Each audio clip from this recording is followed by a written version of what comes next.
शुभ सकाळ मंडळी. नवीन दिवसाची नवीन सुरुवात.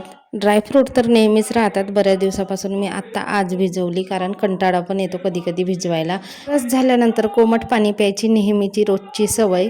थोडंसं आता लिंबू होते माझ्याकडे, तर मी लिंबू पिळून पिते आता सकाळी, कारण गावाकडे गेलो होतो त्यावेळेस भरपूर लिंबू आणले होते. तर आता लिंबूची तर विल्हेवाट लावायची.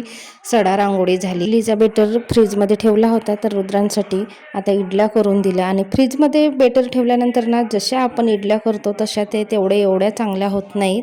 पाक वगैरे झालं. आणि आज मी चवळीच्या शेंगाची, आपले देशी जुडूंग म्हणतात आमच्याकडे, त्या शेंगांची भाजी केली आणि खूप छान लागते.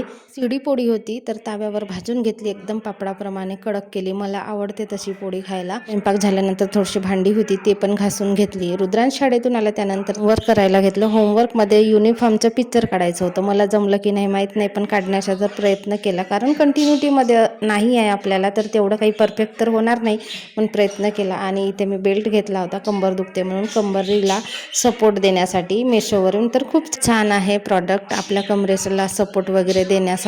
त्यानंतर संध्याकाळी दिवाबत्ती वगैरे करून घेतली. संध्याकाळचा स्वयंपाक, भांडे वगैरे रात्रीच घासून घेतलं.